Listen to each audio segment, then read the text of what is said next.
예, 마태복음 5장에서 7장까지 기록된 말씀을 산상수훈이라고 하죠. 이 산상수훈은 예수님께서 천국에 관한 그러한 말씀을 우리에게 풀어서 하시는 그러한 내용입니다.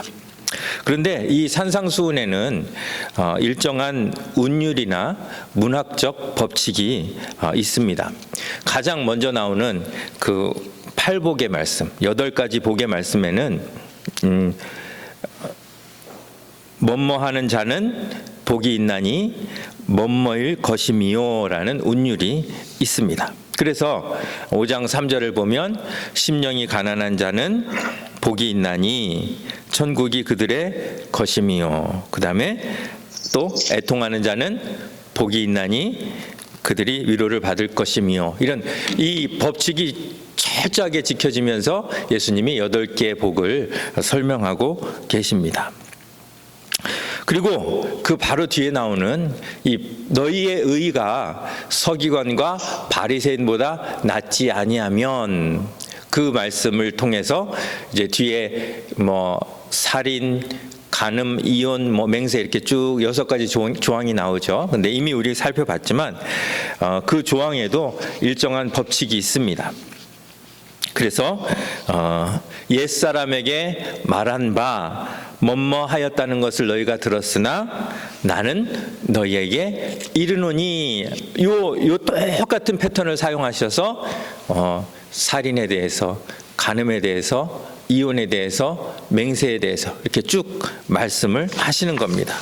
우리가 예를 들어보면 21절에 옛사람에게 말한 바 살인하지 말라, 누구든지 살인하면 심판을 받게 되리라 하였다는 것을 너희가 들었으나 나는 너희에게 이르노니. 그러면서 예수님이 새로운 법을 말씀하시죠. 형제에게 노하는 자마다 심판을 받게 되고 형제를 대하여 나가라 하는 자는 공회에 잡히게 되고, 이렇게 쭉 이야기하는 것입니다.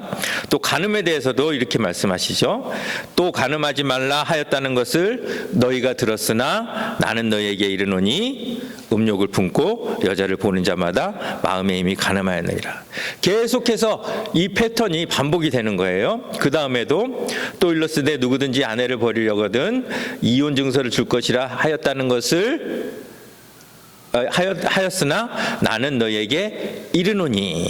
그 다음에 또 옛사람에게 말한 바 헛 맹세를 하지 말고 내 맹세한 것을 주께 지키라 하였다는 것을 너희가 들었으나 나는 너희에게 이르노니. 예수님은 계속해서 똑같은 패턴으로 율법을 말하시고 너희가 이런 율법을 들었으나 나는 너에게 이렇게 이야기한다라고 똑같은 패턴을 사용하십니다. 자, 오늘은 6장은 외식에 관한 그러한 교훈입니다. 그런데 이 외식에 관한 말씀을 하시면서도 예수님은 똑같은 운율과 패턴을 사용하신다는 것이죠. 여러분들 오늘 읽으시면서 보셨는지 발견을 하셨는지 모르겠지만 한번 우리가 읽은 말씀을 보면 2절부터 4절은 구제에 관한 말씀, 그 다음에 5절부터 6절은 기도에 관한 말씀, 그 다음에 16절부터 18절은 금식에 관한 그런 말씀이에요. 그런데 오늘 말씀은 특별히 이전보다 더 많은 패턴과 반복이 사용이 된다는 것이에요. 한번 볼까요? 자, 먼저 2절부터 보면, 자, 제가 이렇게 글씨를 좀 다르게 누여놓기도 하고 밑줄을 그어놓기도 하고 또 색깔을 또 다른 색으로 이렇게 해놓기도 하는데 다 보이시죠? 자, 보이시죠? 자, 그러면 지금 그렇게 글씨를 보통 글씨가 아닌 다른 글씨로 된 그 부분들이 다 반복이 된다는 거예요. 자, 제일 먼저 반복되는 것이 뭐예요? 뭐뭐 할 때에 외식하는 자가 뭐뭐 하는 것 같이 하지 말라. 요 부분이 이제 계속해서 반복이 되죠. 그래서 자, 2절은 그랬고 5절을 보면 너희는 또 기도할 때에 외식하는 자와 같이 하지 말라. 이거 반복이 되죠. 그 다음에 16절을 보면 금식할 때에 너희는 외식하는 자들과 같이 말라. 요 똑같은 패턴을 사용하시는 거예요. 자, 그 다음에 두 번째 패턴은 뭐예요? 사람에게서 영광을 받으려고. 요거를 또 계속, 지금 이것은 구제에 대해서 말씀하셨는데, 기도에 대해서도 보면 똑같이 나오죠. 그들은 사람에게 보이려고. 그 다음에 금식에 대해서도 사람에게 보이려고. 그래서 똑같은 것을 반복을 하신다는 것이죠. 그 다음에 세 번째, 또 어떤 게 있어요? 이번에는 이제 핑크색 글씨인데 한번 같이 읽어볼까요? 시작. 진실로 너희에게 이르노니 그들은 이미 자기 상을 이미 받았느니라. 요거 이제 구제에 관한 말씀인데, 기도에 관한 말씀도 핑크색을 한번 읽어보세요. 시작. 내가 진실로 너희에게 이르노니 그들은 자기 상을 이미 받았느니라. 그 다음에 또 금식에 관한 말씀 핑크색 한번 읽어볼까요? 시작. 내가 진실로 너희에게 이르노니 그들은 자기 상을 이미 받았느니라. 예, 조목조목 말씀하시면서 똑같은 말씀을, 똑같은 패턴을 반복하시는 거예요. 그 다음에 이제 마지막으로 초록색 글씨, 민트색 글씨를 한번 읽어보겠습니다. 시작.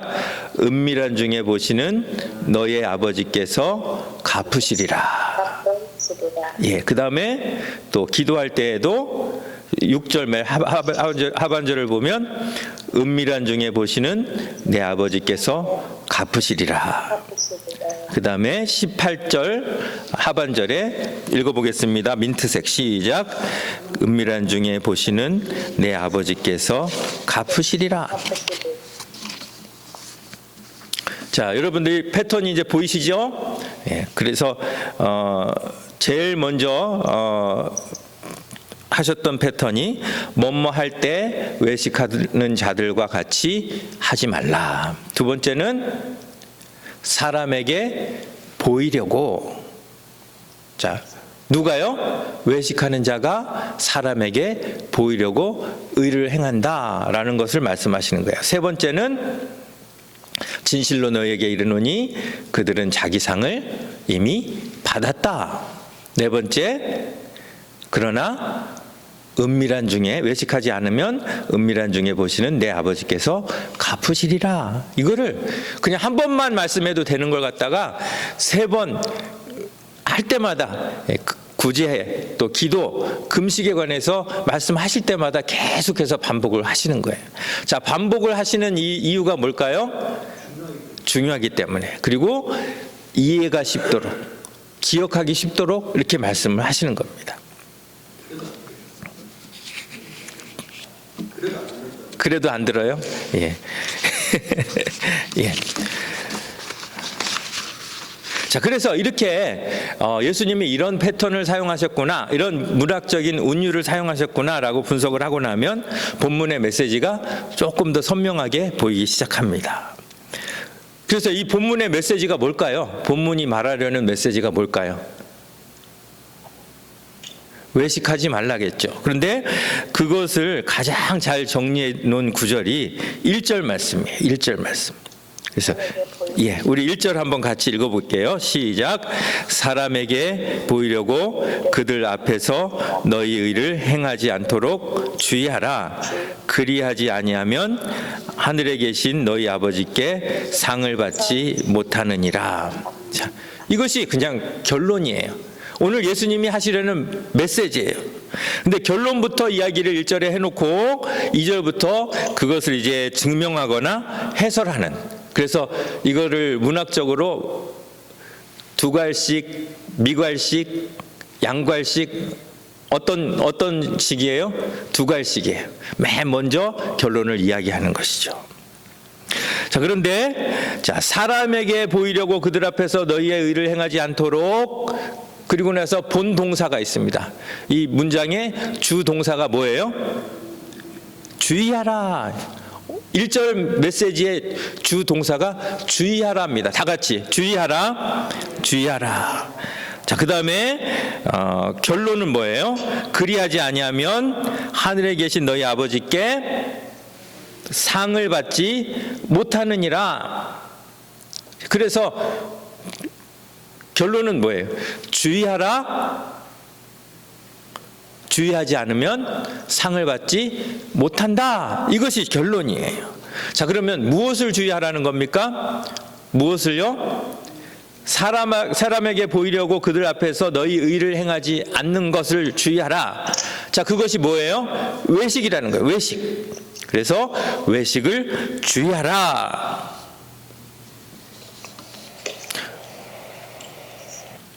그냥 간단하게 하셔도 되는, 그냥 1절만 있어도 되는 이 말씀을 예수님이 조목조목 반복해서 말씀하시는 이유는 좀 전에 장로님 말씀하신 것처럼 중요하기 때문이에요. 열심히 했는데 상을 받지 못한다면 그보다 허무한 일이 어디 있겠습니까? 올림픽에서 금메달을 받기 위해서 열심히 노력해서 1등을 했는데 시상대에 딱 올라가려고 했더니 상이 없어. 얼마나 황당합니까? 여기서 아버지께 상을 받는다, 받지 못한다 이런 표현을 하셨는데, 이 상을 받는다는 말씀은 이 산상수훈 전체를 통해서 계속해서 강조되는 말씀이에요. 그래서 산상수훈을 시작하는 팔복의 말씀에도 보면 5장을 한번 돌아가 볼까요? 5장을 한번 돌아가 보시면 팔복에도 이 상이라는 단어가 계속해서 쓰이고 있어요. 예. 천국이 그들의 것이며 그들이 위로를 받을 것이며 그들이 땅을 기업으로 받을 것이며 계속해서 상을 나열하면서 맨 마지막에 12절에서는 뭐라고 이야기합니까? 기뻐하고 즐거워하라. 하늘에서 무엇이 큼이라? 너희의 상이 큼이라 라고 하십니다. 결국 이 산상수훈에서 이야기하는 이 상은 천국과 직결되어 있는 거예요. 그런데 외식하는 사람은 상이 없다라고 하시는 그 말씀은 뭐예요? 외식하는 사람은 천국과 관계가 없다는 거예요. 우리는 예수를 믿기만 하면 구원을 받는다, 천국에 간다라고 알고 있지만 예수님은 여기서 분명히 말씀합니다. 믿는 것도 중요하지만 믿음도 믿음 나름이라는 것이, 무조건 그냥 믿는다고 천국 가는 믿음이 아니라는 것이. 천국을 상으로 소개하는 우리 5장 3절 가장 유명한 말씀 우리 한번 같이 읽어보겠습니다. 시작. 심령이 가난한 자는 복이 있나니 천국이 그들의 것이미요. 예, 믿는 자는 복이 있나니 천국이 그들의 것임이 아니라 심령이 가난한 자는 복이 있나니 천국이 그들의 것임이라고 말씀하셔요. 그러면 천국이라는 공통점을 가지고 믿음과 심령이 가난한 것, 이렇게 갈라지죠. 그러면 믿음과 심령이 가난한 것은 어떤 관계가 있다는 거예요. 뭔가 공통점이 있다는 거예요. 어떤 공통점이 있을까요? 예수를 믿는 것은 심령의 변화입니다. 다 같이요. 예수를 믿는 것은 뭐라고요? 심령의 변화예요. 머리로만 인정하는 것이 아니라 심령이 바뀌는 거예요. 심령이 가난해지는 거예요. 말로만 믿는다고 고백하면서 심령이 변하지 않는 것은 올바른 믿음이 아니라는 것이에요. 천국에 갈 수 있는 믿음이 아니라는 것이에요. 구약에 있는 나아만 장군을 보십시오. 처음에는 제대로 믿지 않았어요. 엘리사가 요단강에 가서 몸을 7번 담그십시오 라고 하자 분을 내며 돌아가려고 했어요. 아직 심령이 가난해지지 않은 거예요. 아직 믿음이 아닌 거예요. 그런데 병이 나은 후에 어떻게 바뀝니까? 나아만이 열왕기하 5장 15절에서 이렇게 고백합니다. 같이 읽습니다. 시작. 나아만이 모든 군대와 함께 하나님의 사람에게로 돌아와서 그의 앞에 서서 이르되 내가 이제 이스라엘 외에는 온 천하에 신이 없는 줄을 아나이다. 청하건대 당신의 종에게서 예물을 받으소서. 예? 두 번 다시 오지 않을 것처럼 떠났던 그 사람이 완전히 다른 사람이 돼서 돌아왔습니다. 아람 나라의 이인자로서가 아니라 그저 하나님의 은혜가 필요한 겸손한 한 사람으로서 한없이 가난한 심령으로 돌아온 것입니다. 바로 이 변화를 믿음이라고 하는 것입니다. 그냥 나는 그냥 예수님 믿는다 이렇게 얘기해놓고 심령의 변화가 없는 것은 믿음이 될 수 없다는 것이에요. 여러분, 여리고 기생 라합의 이야기도 잘 아시죠? 라합이 정탐꾼을 만나서 자기의 마음 상태를 이야기를 합니다. 그리고 그 마음의 상태를 하나님이 믿음으로 인정하신 것이에요. 여호수아 2장 11절 말씀인데요, 한번 우리 같이 읽어볼게요. 자, 시작. 우리가 듣자 곧 마음이 녹았고 너희로 말미암아 사람이 정신을 잃었나니 너희의 하나님 여호와는 위로는 하늘에서도 아래로는 땅에서도 하나님이시니라. 여러분, 이렇게 고백하는 마음이 부자였을까요? 가난했을까요? 하나님 아니면 나는 아무것도 할 수 없습니다. 철저하게 낮아진 그러한 마음으로 지금 고백하고 있지 않습니까? 하나님을 제대로 만난 사람은, 하나님을 제대로 아는 사람은 마음이 가난해질 수밖에 없어요. 나의 신분과 나의 지위와 나의 배경과 나의 학식과 이 모든 것을 다 잊어버리고 오직 하나님께 집중하는 사람은 마음이 가난해질 수밖에 없고, 마음이 가난해지면 외식을 할래야 할 수가 없는 것입니다. 하지만 자신의 신분과 자신의 지위가 보이기 시작하면 어쩔 수 없이 마음에 부유한 생각이 듭니다. 그리고 외식을 할 수밖에 없는 것입니다. 그렇기 때문에 사도 바울은 이렇게 고백하죠. 너무나 유명한 말씀, 빌립보서 3장 8절부터 9절 말씀 같이 읽습니다. 시작. 내가 그를 위하여 모든 것을 잃어버리고 배설물로 여김은 그리스도를 얻고 그 안에서 발견되려 함이니. 예? 나의 모든 것을 다 잊어버리고 아예 똥으로 여기고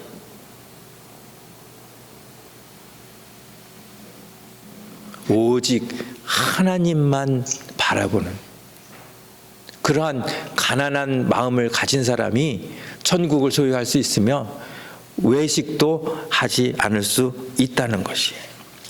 예수님은 산상수훈 전체를 통해서 두 개의 하나님 나라를 말씀하고 계십니다. 하나는 청중들이 그때까지 듣고 이해하던 이 바리새인의 하나님 나라예요. 그리고 또 다른 하나는 예수님이 은혜로 주실 진짜 하나님 나라인 것입니다. 그때까지 잘못 알고 있었던 그 하나님 나라의 개념을 고쳐줘야 하기 때문에 예수님은 그 잘못된 하나님 나라를 가르쳤던 그 바리새인들을 산상수훈 내내 겨냥해서 말씀하실 수밖에 없어요. 그래서 오늘 읽은 이 6장의 외식에 관한 말씀도 사실은 그 타겟이 누구예요? 바리새인이에요. 바리새인들이 외식함으로 인하여 이루려고 했던 그 하나님 나라를 비판하시면서 이름만 하나님 나라인, 그러나 실제로는 바리새인의 나라인 그 나라를 빨리 벗어나라. 그리고 진짜로 하나님이 주인 되시는 하나님 나라로 들어와라 라고 사람들을 초대하고 계시는 것입니다. 하나님이 주인 되시는 그 나라는 외식이 아니라 은밀히 보시는 하나님의 통치가 이루어지는 나라라는 것입니다. 우리 다 결혼을 하셨으니까 다 사랑 고백을 하셨을 거라고 생각을 합니다. 안 하신 분도 계실 것 같은데 예, 안 하신 분 계세요? 우리 사랑 고백을 할 때 누구 앞에서 합니까? 많은 사람들 앞에서 합니까? 아니면 단둘이 합니까? 사랑 고백은 많은 사람이 필요 없습니다. 연인만 있으면 됩니다. 아니, 둘만 있을 때 은밀히 하는 것이 맞습니다. 많은 사람 앞에서 사랑 고백을 하는 것은 진실성이 의심됩니다. 장난처럼 여겨집니다. 기도와 금식도 마찬가지입니다. 많은 사람 앞이 아니라 그걸 받으시는 분 앞에서 해야 합니다. 그런데 바리새인들은 하나님 앞이 아닌 사람 앞에서 그걸 했다는 것입니다. 그걸 가리켜서 예수님은 외식이라고 하셨고, 그 외식은 천국에 합당하지 않다라고 선포하시는 것입니다. 자, 오늘 이 말씀을 통해서 우리가 신앙생활을 하면서, 우리가 이 세상을 살면서 사람 앞과 하나님 앞, 이 두 가지 명제를 발견합니다. 그리고 예수님이 분명히 말씀하십니다. 천국의 기준, 믿음의 기준이 무엇이냐? 너는 지금 그 기준을 따라서 살고 있느냐? 분명히 말씀하십니다. 지난주 설교 제목이 뭐였을까요?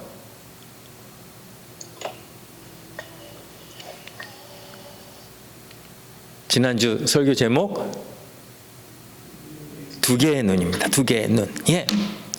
똑같이 땅을 보았지만 전혀 다른 태도를 보였던 정탐들의 이야기처럼 똑같이 구제를 하고 똑같이 기도를 하고 똑같이 금식을 하는데 그 눈이 지금 사람을 보느냐 아니면 하나님을 보느냐에 따라서 한 부류는 바리새인의 나라로, 한 부류는 하나님의 나라로 간다는 것입니다. 지난주에 제가 말씀드렸죠. 이 사람들은 도대체 운전하러 나온 건지 양보하러 나온 건지 모르겠다, 이런 말씀을 드렸어요.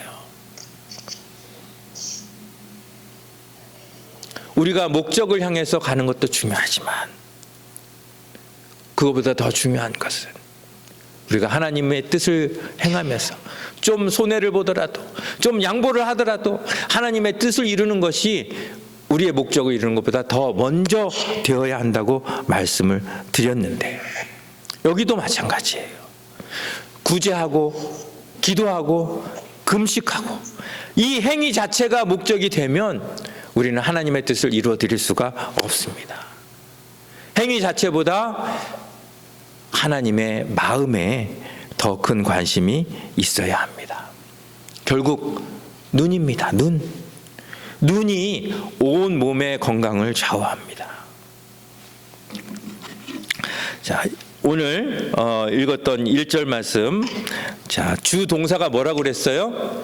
주의하랍니다. 주의하라. 그런데 이 주의하기 위해서는 어떤 눈이 필요할까요? 좋은 눈이 필요합니다. 나쁜 눈은 무엇을 주의해야 할지 분별할 수가 없습니다. 그래서 좋은 눈으로 사람이 아니라 하나님을 바라보시는 여러분들 되시기를 바랍니다. 자, 그런데 여러분, 주의하라 하면 우리가 어떤 마음이 들어요? 정말 주의해야지, 정말 주의해야지, 이런 마음이 들어요? 아니면 주의하라 그러니까 그냥 안 하기만 하면 되겠구나, 소극적인 마음이 들어요? 예. 무슨 어려운 일을 하라고 하면 막 최선을 다해 죽을 힘을 다해서 막 이루려고 하는데, 주의하라고 하면 별로 신경을 안 써요. 그냥 가만히 있어도 저절로 된다고 생각해요. 하지만 그렇지 않습니다. 예수님이 여기서 주의하라고 말씀하신 것은 정말 주의해야지 천국에 갈 수 있다는 말이에요. 외식은 우리의 본능입니다. 우리가 주의하지 않으면 평생 외식을 피할 수가 없어요. 여러분 아마 다 그런 기억이 있을 거예요. 중고등학교 때 열심히 놀다가 선생님이 오신다 그러면 어떻게 해요? 다 책상에 앉아서 막 열심히 공부하는 것처럼 해요. 제 방에서 막 이렇게 놀다가 아버지가 들어오신 소리가 방으로 들어오려고 그러면 어떻게 해요? 얼른 책상에 앉아서 막 열심히 공부하는 척해요. 우리는 본능적으로 외식을 할 수밖에 없는 그런 존재예요. 가만히 놔두면 잡초가 막 자라나는 것처럼 외식은 우리 마음에서 자라나게 돼 있어요. 그런데 그 저절로 자라난 잡초를 그냥 놔두면 온 마당이, 온 집이 망가지게 되는 것처럼 우리가 외식에 대하여 정말 주의하지 않으면 우리의 영혼이 망가지고 결국은 천국 백성에서 탈락하게 된다는 것이에요. 그래서 이 주의하라는 것은 그냥 소극적으로 이렇게 있는 것이 아니라 한사코 그 잡초를 발견하여서 뜯어내는 것을 말합니다. 예수님의 표현은 주의하라라고 말씀하셨지만 사실은 외식의 잡초를 뽑기 위한 우리의 엄청난 노력을 요구하시는 것이에요. 우리 오늘 말씀, 오른손이 하는 일을 왼손이 모르게 구제를 하라 말씀하셔요. 여러분, 오른손이 하는 일을 왼손이 모르게 할 수 있습니까? 없습니까? 없죠. 절대 할 수 없는 일이에요. 근데 그렇게 어려운 일을 하라는 거예요. 이게 주의로 끝납니까? 아니죠. 절대로 그냥 소극적으로 끝날 일이 아니에요. 정말로 우리가 노력을 기울여야 하는 일이에요. 금식하는 것도 힘든데 머리에 기름을 바르고 얼굴까지 씻어서 표시 안 나게 하는 것 얼마나 번거롭습니까? 그럼에도 불구하고 노력하라는 겁니다. 왜요? 그렇게 해야 천국에 합당하기 때문입니다. 예수님만 믿으면 그냥 그 순간부터 그냥 우리는 외식 안 하는 사람으로 그냥 경건한 사람으로 그렇게 변하면 얼마나 좋겠습니까? 하지만 외식을 벗어나는 일을 예수님이 우리에게 맡겨주셨어요. 그것은 너희의 몫이다라고 말씀하시는 거예요. 그래서 성경은 천국은 누구의 것? 침노하는 자의 것.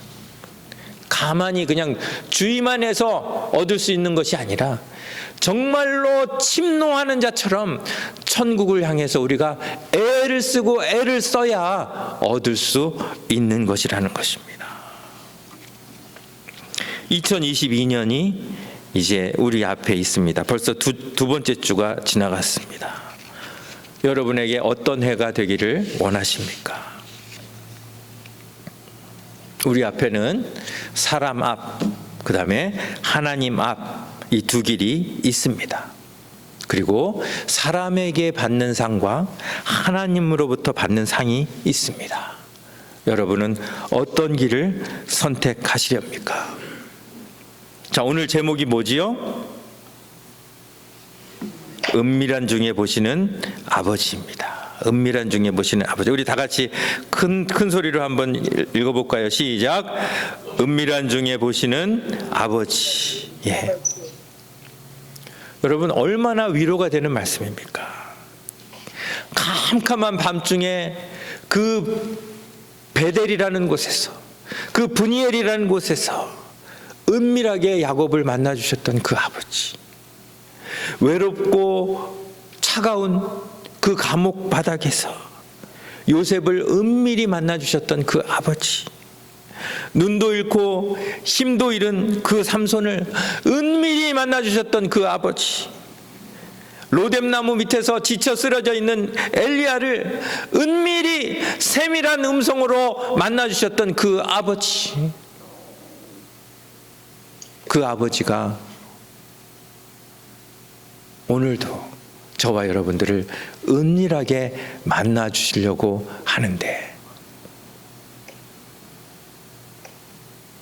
사람 앞에서 사람의 인정을 구하는 것이 얼마나 어리석은 일입니까? 우리 시편 40편 말씀 우리 한번 같이 읽어보겠습니다. 자, 큰 소리로 읽겠습니다. 시작. 내가 여호와를 기다리고 기다렸더니 귀를 기울이사 나의 부르짖음을 들으셨도다. 나를 기가 막힐 웅덩이와 수렁에서 끌어올리시고 내 발을 반석 위에 두사 내 걸음을 견고하게 하셨도다. 나는 가난하고 궁핍하오나 주께서는 나를 생각하시오니 주는 나의 도움이시요 나를 건지시는 이시라. 나의 하나님이여 지체하지 마소서. 은밀한 중에 보시는 그 아버지를 향한 다윗의 고백입니다. 내가 어떤 처지에 있든지 그 처지 때문에 사람이나 상황을 보는 것이 아니라, 아무리 깊은 웅덩이에 빠졌어도, 아무리 가난하고 궁핍해도 우리를 은밀하게 만나주시는 하나님만 바라볼 수 있는 사람. 천만인이 나를 애워싸고 포위해도 우리 한 분 하나님만 있으면 만족하는 그 사람이 진정한 승리자라는 것입니다. 사람과 환경에서 만족을 찾는 사람은 사람이 바뀌고 환경이 바뀔 때마다 만족도 바뀌게 됩니다. 하지만 영원하신 하나님, 은밀한 중에 보시는 하나님 한 분만으로 만족을 삼는 사람은 영원히 변함없는 만족을 누리게 됩니다. 여러분, 데이트하는 남녀의 목적이 데이트 자체가 아니잖아요. 그렇죠? 예. 오늘은 영화를 봐야 돼. 그러면 상대방이 어떻든 영화를 보는 그 자체가 목적이 아니잖아요. 그 데이트를 통해서 더 깊은 관계를 갖는 것이 목적이잖아요. 마찬가지입니다. 우리가 교회에서 일을 하고 구제를 하고 기도를 하고 금식하고 그 자체가 목적이 되면 안 돼요. 그것들을 통해서 하나님과의 관계, 그리고 하나님의 마음을 만져드릴 수 있는, 그것이 바로 예수님이 지금 우리에게 본문을 통해서 말씀하시는 메시지인 것입니다. 우리가 무엇을 바라보고 무엇을 목표로 삼느냐에 따라서 지금 내가 서 있는 곳이 바리새인의 나라가 될 수도 있고 하나님의 나라가 될 수도 있음을 기억하며 하나님 나라에 합당한 삶을 소망하며 한 해를 맞이하시는 저와 여러분들 다 되시기를 간절히 바랍니다. 기도하겠습니다.